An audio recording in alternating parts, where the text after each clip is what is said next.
समर्थ सद्गुरू श्री गजानन महाराज की जय. श्री गणेशाय नमः. ओम नमः शिवाय. नमस्कार मंडळी. ब्रह्मांड नायक या भक्तिमय चॅनलमध्ये आपले सर्वांचे मनपूर्वक स्वागत आहे. मंडळी, श्रावण महिना म्हटला की भगवान शिव यांची भक्ती, शिवलिंगावर अर्पण केले जाणारे जल आणि सर्वात महत्त्वाचे म्हणजे बेलपत्र आपल्या डोळ्यासमोर येते. पण तुम्हाला कधी असा प्रश्न पडला आहे का? महादेवांना बेलपत्रच का प्रिय आहे? बेलपत्राच्या 3 पानांचे नेमके काय महत्त्व आहे?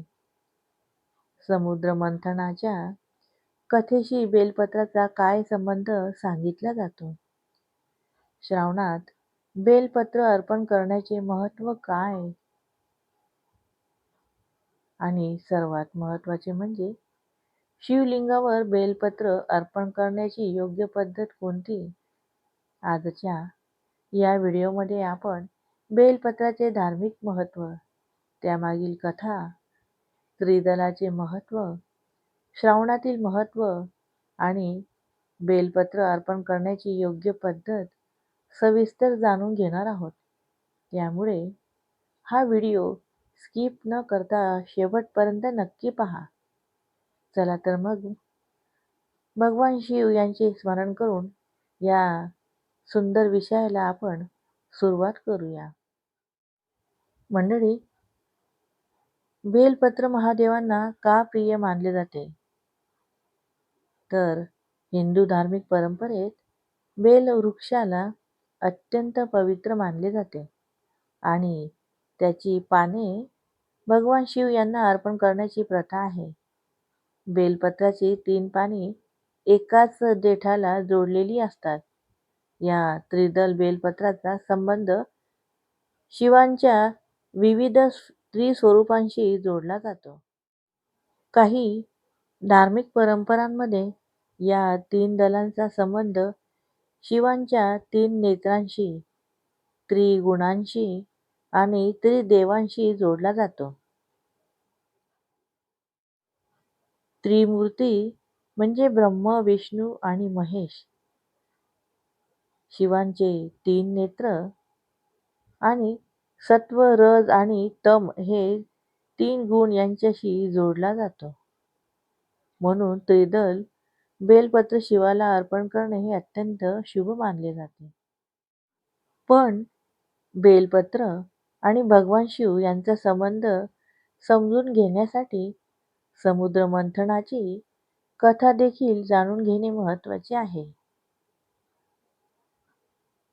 समुद्र मंथनाची कथा आणि नीलकंठ महादेव म्हणजे पुराण परंपरेनुसार देव आणि असुर यांनी मिळून क्षीरसागराचे समुद्रमंथन करण्याचे ठरवले.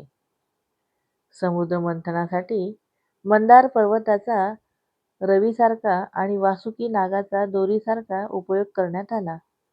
भगवान विष्णूंनी कूर्म अवतार धारण करून मंदार पर्वताला आधार दिला, अशी पुराण कथा आहे. समुद्रमंथन सुरू झाले. या मंथनातून अनेक दिव्य वस्तू आणि रत्ने प्रकट झाली. परंतु अमृत मिळवण्यापूर्वीच समुद्र मंथनातून एक अत्यंत भयंकर विष बाहेर आले. या विषाला हलाहल किंवा कालकूट विष असे म्हटले जाते. या विषाच्या प्रभावामुळे संपूर्ण सृष्टी धोक्यात आली. देव आणि असुर भयभीत झाले. हे संकट दूर करण्यासाठी सर्वांनी भगवान शिव यांची प्रार्थना केली. सृष्टीचे रक्षण करण्यासाठी भगवान शिव यांनी ते भयंकर विष स्वतः धारण करण्याचा निर्णय घेतला. भगवान शिव यांनी हलाहल विष प्राशन केले. माता पार्वतींनी शिवांचे रक्षण करण्यासाठी त्यांचे कंठस्थान धरले, अशी प्रसिद्ध धार्मिक परंपरा कथा आहे. त्यामुळे विष त्यांच्या शरीरामध्ये खाली जाऊ शकले नाही आणि ते त्यांच्या कंठातच राहिले. त्यामुळे भगवान शिवांचा कंठ निळा झाला आणि ते नीलकंठ या नावाने प्रसिद्ध झाले. मंडळी, मग बेलपत्राचा संबंध काय? तर इथे एक महत्त्वाची गोष्ट सांगणे आवश्यक आहे. बेलपत्रामुळे विषयाची उष्णता शांत झाली असा स्पष्ट उल्लेख समुद्र मंथनाच्या मुख्य पुराण कथेत सर्वत्र आढळत नाही. परंतु शिवभक्तीच्या लोकपरंपरेत आणि धार्मिक कथनांमध्ये भगवान शिव यांनी विष धारण केल्यानंतर त्यांच्या उष्णतेला शांत करण्यासाठी शीतल अर्पणाची भावना सांगितली जाते. याच भक्ती परंपरेमध्ये जल आणि बेलपत्राचे शिवपूजेतील महत्त्व सांगितले जाते. म्हणून अनेक शिवभक्त भगवान शिव यांना बेलपत्र आणि जल अर्पण करून त्यांच्या त्यागाला आणि करुणेला वंदन करतात. अर्थात हा संबंध लोकपरंपरा आणि भक्तिभावनेतून आलेला आहे, हे लक्षात ठेवणे महत्त्वाचे आहे.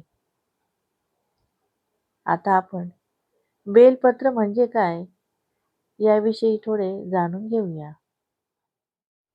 मंडळी, बेल हे भारतातील एक पवित्र मानले जाणारे वृक्ष आहे. त्याची पाने शिवपूजेमध्ये विशेष महत्त्वाची मानली जातात. विशेषतः 3 दलांचे बेलपत्र शिवलिंगावर अर्पण करण्याची परंपरा आहे. बेलाची पाने साधारणपणे 3 दलांमध्ये एकत्र दिसतात, म्हणून त्यांना त्रिदल बेलपत्र असे म्हणतात. शिवपूजेत ताजे, स्वच्छ आणि शक्यतो अखंड बेलपत्र श्रद्धेने अर्पण केले जाते. विशेषतः 3 दलांचे बेलपत्र शिवलिंगावर अर्पण करण्याची परंपरा आहे. धार्मिक मान्यतेनुसार बेलपत्र भगवान शिव यांना प्रिय मानले जाते. त्यामुळे शिवपूजेमध्ये बेलपत्राला विशेष महत्त्व आहे. आता बेलपत्राच्या त्रिदलाचे महत्त्व याविषयी थोडे जाणून घेऊया. बेलपत्राची 3 पाने अनेक धार्मिक प्रतीकांशी जोडली जातात. काही परंपरांनुसार त्यांचा संबंध शिवांच्या 3 नेत्रांशी, सत्व, रज, दम या त्रिगुणांशी किंवा ब्रह्म, विष्णू, महेश या त्रिदेवांशी जोडला जातो. म्हणून त्रिदल बेलपत्र भगवान शिवांना अर्पण करणे शुभ मानले जाते. म्हणूनच बेलपत्र हे एक केवळ पान नसून भक्तांच्या दृष्टीने शिवतत्वाचे प्रतीक आणि श्रद्धेचे अर्पण मानले जाते. आणि इथे लक्षात ठेवण्यासारखी गोष्ट म्हणजे या गोष्टी धार्मिक मान्यता आणि परंपरेचा भाग आहे. श्रावण महिन्यात बेलपत्राचे विशेष महत्त्व आहे. श्रावण महिना भगवान शिव यांच्या उपासनेसाठी विशेष मानला जातो. या महिन्यात शिवभक्त सोमवार, प्रदोष आणि इतर शुभ दिवशी भगवान शिव यांची पूजा करतात.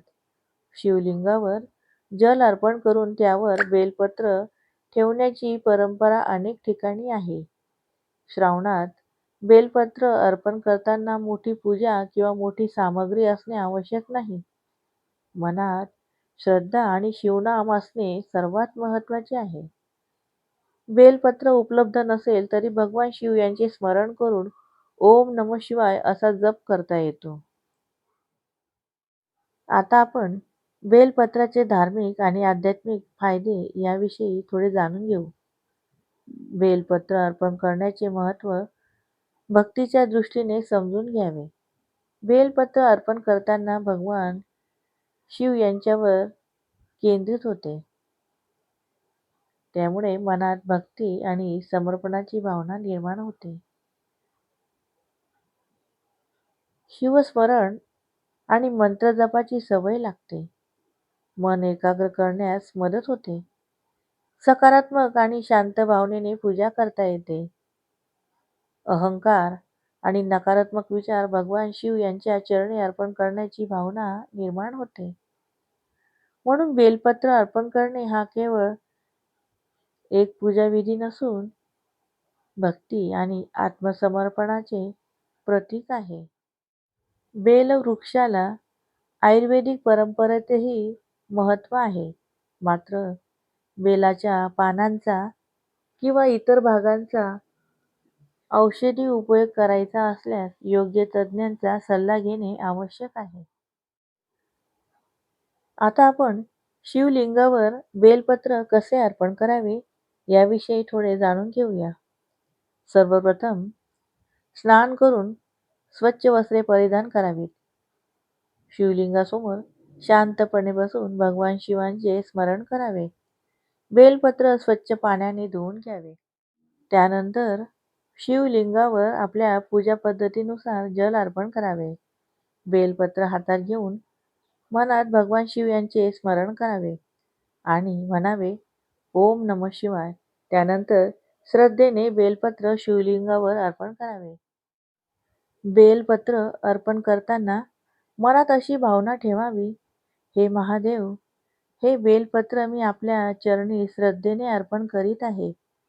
माझ्या मनातील अहंकार, राग, द्वेष आणि नकारात्मकता दूर करून मला शांती, सद्बुद्धी आणि भक्ती द्या. आता आपण बेलपत्र अर्पण करताना काय काय लक्षात ठेवावे? बेलपत्र ताजे आणि स्वच्छ असावे. अखंड त्रिदल बेलपत्र घ्यावे. खूप खराब, कुजलेली किंवा पूर्णपणे वाळलेली पाने टाळावीत. बेलवृक्षाची पाने तोडताना झाडाला इजा होणार नाही याची काळजी घ्यावी. गरजेपेक्षा जास्त पाने तोडू नयेत. आणखी एक महत्त्वाची गोष्ट म्हणजे बेलपत्र शिवलिंगावर नेमकी कोणत्या दिशेने किंवा कोणती बाजू वर ठेवावी याबाबत वेगवेगळ्या पूजा परंपरांमध्ये फरक आढळतो. म्हणून आपल्या घरच्या परंपरेनुसार किंवा गुरु परंपरेनुसार पद्धत पाळणे योग्य आहे. आता आपण बेलपत्र वाहताना कोणता मंत्र म्हणावा याविषयी थोडं जाणून घेऊया. मंडळी, बेलपत्र अर्पण करताना सर्वात सोपा आणि भक्तिभावपूर्ण मंत्र म्हणजे ओम नमः शिवाय हा आहे. आपण 11, 21 किंवा 108 वेळा आपल्या श्रद्धेनुसार जप करू शकता. मंत्र म्हणताना फक्त शब्दांचा उच्चार न करता मन भगवान शिवांच्या चरणी एकाग्र करण्याचा प्रयत्न करा. मंडळी, बेलपत्रामागचा खरा भक्तिभाव म्हणजे आपण शिवलिंगावर बेलपत्र ठेवतो, पण त्यासोबत आपल्या मनातील अहंकार, राग, द्वेष, मत्सर आणि नकारात्मक विचार देखील महादेवांच्या चरणी अर्पण करण्याची भावना ठेवली तर त्या पूजेचा अर्थ अधिक सुंदर होतो.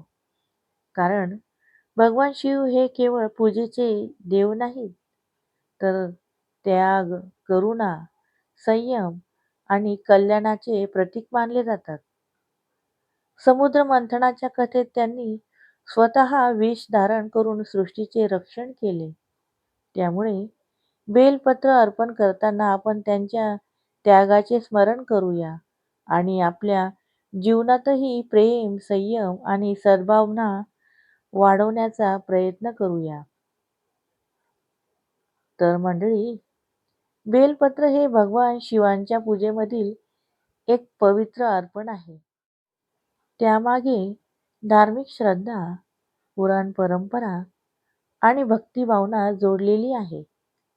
श्रावणात असो की इतर दिवशी बेलपत्र अर्पण करताना मनात श्रद्धा ठेवा आणि प्रेमाने भगवान शिवांचे स्मरण करा. कारण महादेव यांना अर्पण केलेल्या बेलपत्रापेक्षा ते अर्पण करतानाची भक्ती आणि भावना अधिक महत्त्वाची आहे. तर मंडळी, आज आपण जाणून घेतले की बेलपत्र भगवान शिव यांना का प्रिय मानले जाते, त्याच्या 3 दलाचे धार्मिक महत्त्व काय आहे, श्रावणात त्याचे महत्त्व का वाढते आणि शिवलिंगावर ते कसे अर्पण करावे. तुम्हालाही श्रावणात महादेवांना बेलपत्र अर्पण करायला आवडत असेल तर कमेंटमध्ये नक्की लिहा ओम नमः शिवाय. व्हिडिओ आवडला असेल तर लाईक करा आपल्या मित्रपरिवारासोबत शेअर करा आणि ब्रह्मांड नायक चॅनलला सबस्क्राईब करायला विसरू नका. पुन्हा भेटूया अशाच भक्तिमय आणि माहितीपूर्ण व्हिडिओमध्ये. ओम नमः शिवाय. हर हर महादेव. धन्यवाद.